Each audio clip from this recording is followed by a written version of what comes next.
الرشید بادشاہ اپنی بیوی زبیدہ کو ایک دفعہ غصے میں طلاق دے بیٹھا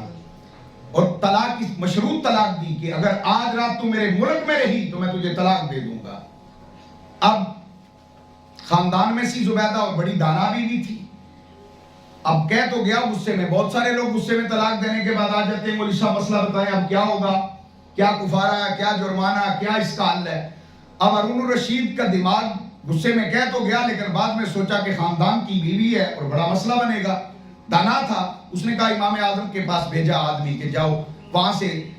امام اعظم کے پاس بھیجو۔ امام اعظم نے حضرت امام یوسف کو بھیج دیا۔ یہ امام یوسف کیا کمال بندے ہیں، یہ ایک دھوبی کے بیٹے تھے، غریب نادار مفلس تھے، ماں گھر سے کام پہ بھیجتی کپڑے دھونے کے لیے والد کے ساتھ، اور یہ امام اعظم کی بارگاہ میں آ جاتے علم پڑھنے کے لیے۔ امام یوسف ماں آئی، اس نے کہا کہ ابو حنیفہ بابا یہ تو بچہ ہے، تو بچہ تو نہیں ہے، یہ میرے بچے کو یہ روزی کمانے کے لیے باپ کا ساتھ دے، ہاتھ بٹائے، ہمارے گھر میں حالات تنگ ہیں،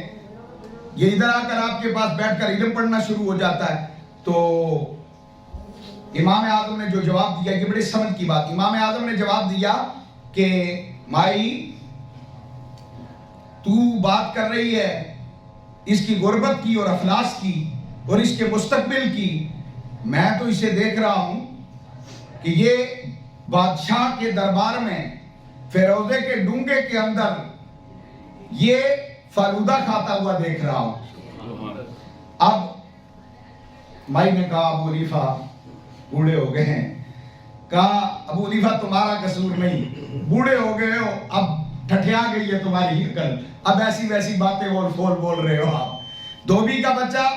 بادشاہ کی فیروزے کے ڈونگے میں فالودہ کھائے گا، کیسی باتیں کر رہے ہو۔ خیر مئی چلی گئی۔ بعد میں آپ کی گلی میں ایک یہودی رہتا تھا، اس نے دیوار آگے بڑھا لی، راستہ تنگ کر دیا، امیر آدمی تھا، تو حضرت امام ابو یوسف نے اسے کہا کہ یہ تم نے تجاوز کیا ہے، گلی کو تنگ کر دیا ہے، تو یہ پیچھے کر لے، ہٹا لے۔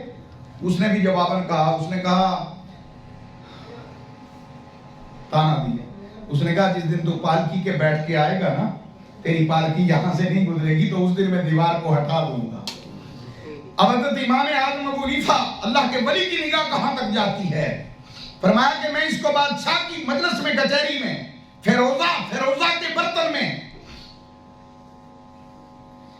دیکھ رہا ہوں کہ اس ڈونگے کے اندر یہ پستے کے تیل میں فالودہ کھا رہا ہے۔ وقت گزر گیا، امام یوسف آپ علم حاصل کرتے رہے، وقت بڑھتا گیا، تو آج ہارون الرشید نے امام اعظم کی بارگاہ میں بھیجا، وہاں سے حضرت یوسف امام ابو یوسف کو آپ نے بھیجا، امام ابو یوسف آئے اور آپ نے آ کر بادشاہ سے پوچھا، بھئی مسئلہ پوچھا، بات پوچھی، کہا آج رات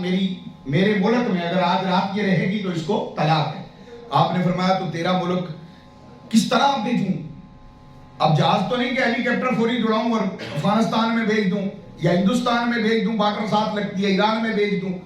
اب کیا ہوگا، کیسے ہوگا؟ آپ نے فرمایا ضرورت ہی نہیں کسی چیز کی، گھوڑوں کی دور بھیجنے کی، کوئی بات نہیں ہے، یہ مسجد پاس ہے اور تمہاری اپنی بنائی ہوئی ہے، اس مسجد میں ادھر سے ادھر بھیجو، رات مسجد میں گزارے، صبح واپس آ جائے، تیری ملک سے نکل جائے گی، کیونکہ مسجدیں تو اللہ، کہا اس کی دلیل، کہا وَأَنَّ الْمَسَاجِدَ لِلَّهِ فَلَا تَدْعُوا مَعَ اللَّهِ أَحَدًا، مسجدیں صرف اللہ کے لیے ہیں، کسی چودھری، کسی بادشاہ، کسی وزیر، کسی کا حکم مساجد میں نہیں چلتا، صرف الحکم الا للہ، اللہ کا حکم چلتا ہے، کیونکہ وہ اللہ کے لیے ہے۔ جب قرآن کی آیت پڑھی تو بادشاہ کو سمجھ آ گئی، اب بیوی کو بھیج دیا اور کام بن گیا، اب اس نے فوجیں ساتھ لگائیں، پالکیاں بھیجی، امام یوسف کو واپس بھیجا، وزیر بنا لیا، مذہبی امور کے وزیر بن گئے، اور امام یوسف جب واپس گئے امام اعظم کے پاس تو کہا تھا نا کہ تم ہر وقت 14 سال علم پڑھا ہے، حاصل وصول کچھ نہیں، بتاؤ سناؤ، اب وزیر بن گئے ہو، گھوڑے ہیں، پالکیاں ہیں، گھوڑے بھی ایک نہیں دو گھوڑے کی پالکی ہوتی ہے، لگے ہوتے ہیں، جب وہ آ گئے تو یہودی کو بلا کر کہا جناب اب پالکی آ گئی ہے، اب یہ تجاوزات جو ہیں یہ ان کو ہٹا دو۔ یہودی شرمندہ ہوا، اور ماں جو دیوبند تھی،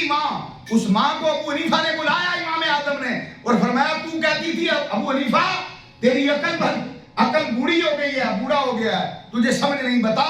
آج یہ کیا حال ہے، کیا مقام اور کیا مرتبہ ہے. سامعین محترم، وَأَنَّ الْمَسَاجِدَ لِلَّهِ فَلَا تَدْعُوا مَعَ اللَّهِ أَحَدًا، جب مسجد بناؤ تو وہ خالص اللہ کے لیے ہے، کسی اور کے لیے نہیں ہے. حضرت